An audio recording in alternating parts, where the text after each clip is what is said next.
Hello my dear student, आज हम लोग एनसीईआरटी क्लास 10 का मैथ हम लोग देख रहे हैं। रियल नंबर है, वो चैप्टर है real numbers, exercise 1.2, question number 3 है। इससे पहले हम लोग क्वेश्चन नंबर 2 सॉल्व किए हैं, क्वेश्चन नंबर 1 भी हो गया है एक्सरसाइज 1.2 का। देखिए, मैंने बोला था कि हम लोग को स्पीड से नहीं चलना है, स्लो ही चलेंगे और धीरे धीरे कंसेप्ट को सीखेंगे, पूरे बुक को अच्छा से समझेंगे और पूरा मैथमेटिक्स जो है 10th का आपका बहुत बेटर हो जाएगा। तो आइए, क्वेश्चन नंबर 3 क्या है। क्वेश्चन नंबर 3 कह रहा है कि find the LCM and HCF of the following integers. Integers means होता है पूर्णांक। बाय अप्लाइंग, आपको बताया है पूर्णांक क्या होता है, ये आपको मैं बता दिया हूँ, देखिएगा मेरे यूट्यूब पर वीडियो डाले होंगे पूर्णांक से related. By applying the prime factorisation method, Hindi में कह रहा है कि अभाज्य गुणनखंड विधि द्वारा निम्नलिखित पूर्णांकों का एचसीएफ और एलसीएम ज्ञात कीजिए। किस विधि द्वारा? अभाज्य गुणनखंड विधि, यानी प्राइम फैक्टराइजेशन मेथड से इसको निकालना है, एचसीएफ और इसका एलसीएम निकालना है। तो नंबर दिए गए हैं, पहला में दिया गया है 12, 15 और 21 दिया गया है, दूसरा में दिया गया है 17, 23 और 29 दिया गया है, और तीसरा में दिया गया है 8, 9 और 25। यानी संख्याओं को क्या करना है?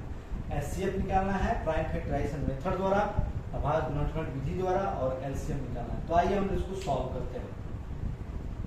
फर्स्ट क्वेश्चन को हम लोग सॉल्व करते हैं। इसका हम लोग एचसीएफ निकालेंगे। एचसीएफ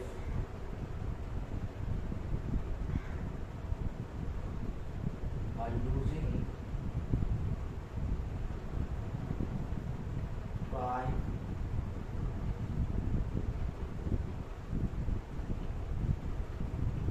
फैक्टराइजेशन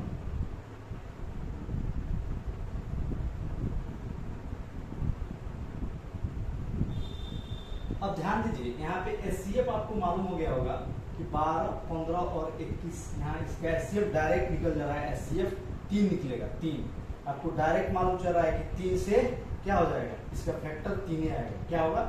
3 से क्या हो जा रहा है, 3 से भाग लग जा रहा है।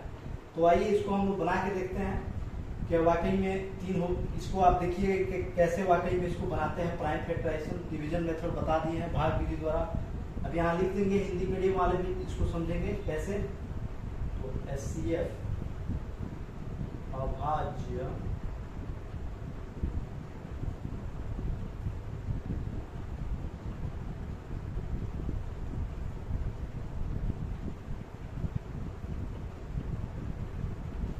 विधि द्वारा। अब देखिए, अब किसका निकालेंगे तो 12 का। तो 12 का हो जाएगा 2 गुने 6, सबसे छोटा फैक्टर लेते हैं। 6 का निकालेंगे तो क्या होगा, तो होगा 2, यानी 2 गुने 3। अब हो गया, इसका निकल गया। अब हम लोग 15 का निकालेंगे। 15 का क्या हो जाएगा, 3 गुने 5। अब इसके बाद नहीं होगा, ठीक है। अब हम लोग इसका निकालेंगे, 12 का 15 का हो गया। 21 का निकालेंगे तो क्या होगा, 21 का 3 गुने 7, 3 गुने 7, 3 गुने 7। अब देखिए, इस तीनों में कॉमन क्या है, कॉमन है 3, 3, 3। अब बहुत लोग इसमें सोचेंगे कि सर एक भी तो लेके चलते हैं, तो चलिए एक को हम लोग लेके चलते हैं। तो एक भी लिख देते हैं, एक भी लिख देते हैं।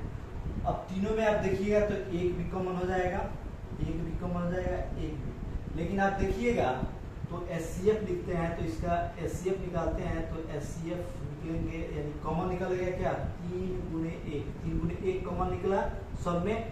तो 3 गुने 1 3 ना होगा, एचसीएफ इसका क्या होगा, 3 ना होगा। क्लियर, समझ में आ गया, 3 ना होगा। चलिए अब इसका हम लोग एलसीएम निकाल देते हैं। तो एलसीएम निकालते हैं। एलसीएम इसका क्या होगा, एलसीएम इसका 3 आंसर होगा, 3 आंसर। अब इसका हम लोग एलसीएम निकालते हैं तो 12, 15, 21 का एलसीएम निकाल देते हैं। तो देखिए, ध्यान दीजिए, 3 से आ जाएगा, 3 से इसका फैक्टर निकलेगा, 3 चौका 12, 3 पचे 15, 3 सत्ते 21। तो क्या हो जाएगा, 3 गुने 4 गुने 5 गुने 7 देखिएगा हो जाएगा 4 3 12 12 5 60 60 छक 420 420 इसका आंसर होगा। इसका एलसीएम क्या हो गया 420। आई होप आप समझ गए होंगे। क्लियर, समझ में आ गया। हम लोग क्वेश्चन नंबर 2 देखते हैं। क्वेश्चन नंबर 2 कह रहा है, क्वेश्चन नंबर 1 है, क्वेश्चन नंबर 1 बनाया है यहाँ।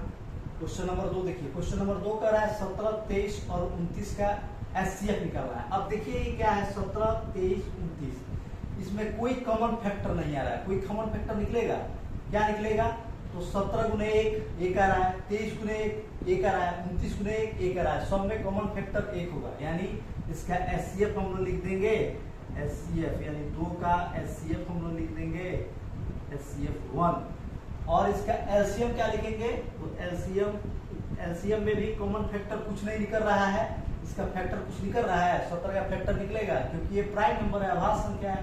तो अभाज्य संख्या क्या होता है, अभाज्य संख्या होता है जिसका खुद का एक क्या हो, खुद का फैक्टर हो और 1 हो। ठीक है, इसका फैक्टर नहीं निकला तो डायरेक्ट क्या कर लेंगे, इसका एलसीएम निकालने के लिए मल्टीप्लाई कर देंगे। तो 17 गुने 23 और 29, ओके।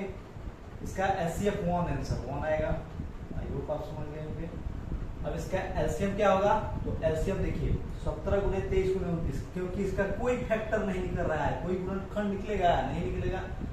तो इस 17 गुने 23, अब इसका देखिए यहाँ पे हम वैदिक मैथ का यूज करते हैं, कैसे मल्टीप्लिकेशन फास्ट करेंगे। तो 17 23 गुने पहले 29 कीजिए, तो 23 गुने 29 करने का देखिए मल्टीप्लाई करने का तरीका बताते हैं। 23 गुने 29, 23 गुने 29 आपको समझना पड़ेगा ये किस बेस पे है, किस बेस पे है। तो बेस यहाँ पे है 20 के बेस पे है। तो 20 के बेस पे है तो हम लोग देखेंगे कि 20 में कितना ज्यादा है, 3 ज्यादा है तब ना 23 हुआ है। 29 में कितना ज्यादा हुआ है, 9 ज्यादा है तब ना 29 हुआ है, 9 ज्यादा है। अब क्या करते हैं, बेस समझ में आ गया। अब हम लोग इसका क्रॉस एडिशन करते हैं, क्रॉस एडिशन इसको लिखेंगे क्रॉस एडिशन। इसका ट्रिक का नाम है, ट्रिक है, क्या है ट्रिक, ये आपका ट्रिक है, किसका मल्टीप्लाई का ट्रिक है। तो क्रॉस एडिशन, क्रॉस एडिशन करते हैं, क्रॉस एडिशन। और उसके बाद क्रॉस एडिशन करने के बाद cross addition after, cross addition after 2, यानी दुगुना करते हैं। जो क्रॉस एडिशन होगा उसका दुगुना करते हैं, क्रॉस एडिशन करके उसका देखिए कैसे।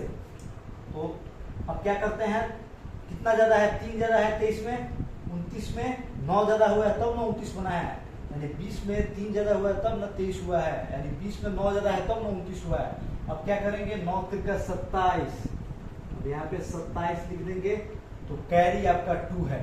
अब क्रॉस एडिशन करते हैं, क्रॉस एडिशन।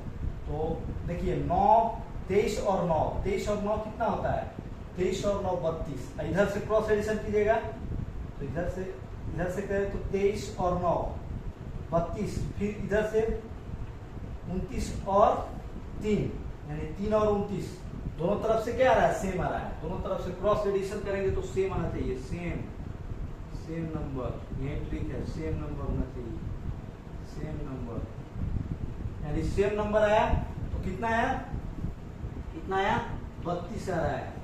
अब 32 का क्या करना है, दुगुना कर देना है। 32 का दुगुना क्या होता है 64, और 64 में 32 का दुगुना कर देना है 64, और 64 में जो कैरी बचा है 9 त्रिका 27, दो जोड़ देना है, तो कितना हो जाएगा 64 और 2 66, तो कितना हो जाएगा 667, 600। इसका एडिशन, इसका मल्टीप्लिकेशन हो जाएगा 17 गुने 23 गुने 29 का 667।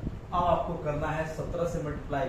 इसका भी एक लाइन में आप ये आप सीख गए होंगे, ये वैदिक मैथ है। वैदिक मैथ का मैं सीरीज लेके आऊंगा तो पूरा का पूरा आपको बनाऊंगा, कैसे एडिशन करते हैं फास्ट, कैसे डिवीजन करते हैं। 17 गुने 667 इसका आप कर दीजिए।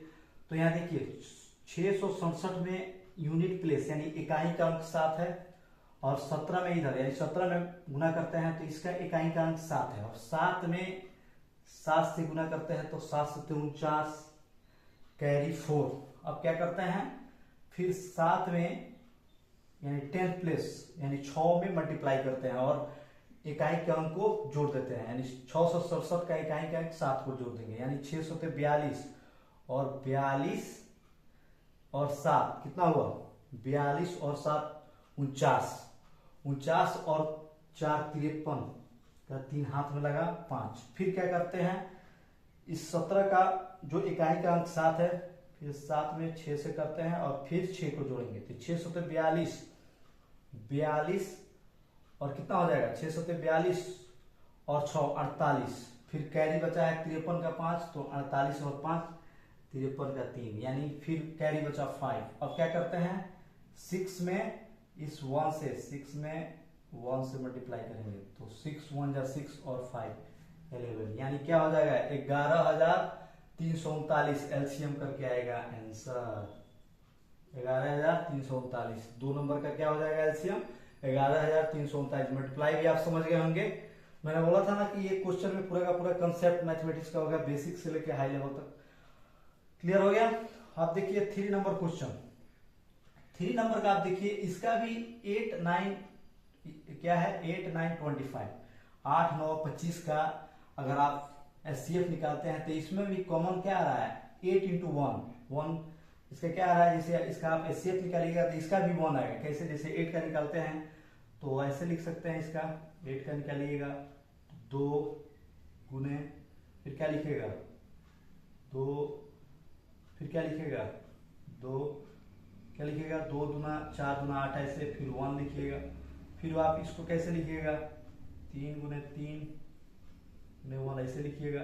फिर आप इसको कैसे लिखिएगा एचसीएफ निकालने के लिए 5 गुने 5 गुने 1। इसमें कॉमन क्या आ रहा है, इसमें भी कॉमन एक ही आ रहा है, एक ही आ रहा है, एक ही आ रहा है, तो इसका एचसीएफ क्या हो जाएगा एचसीएफ इक्वल टू 1 आंसर। इसका भी एचसीएफ 1 होगा। अब इसका एलसीएम क्या होगा, तो इसका एलसीएम भी क्या होगा, इसमें भी क्या हो रहा है कोई फैक्टर नहीं निकलेगा इसमें भी, तो डायरेक्ट मल्टीप्लाई कर देंगे। तो देखिए डायरेक्ट मल्टीप्लाई कैसे करेंगे, तो करेंगे इसको 8 इंटू यानी 8 गुने 9 गुने 25, तो देखिए आपको समझ में आ जाएगा 25 अट्ठे होता है 200, 25 अट्ठे 200 और 200 नवा कितना होता है 200 नवा 1800, इसका हो जाएगा 1800 एलसीएम। आई होप आप समझ में आ गया होगा आपको। तो देखिए फर्स्ट का एचसीएफ का आंसर होगा 3, एलसीएम होगा 420 और सेकेंड का क्या होगा 17 23 29 का एचसीएफ क्या हो जाएगा 1 होगा।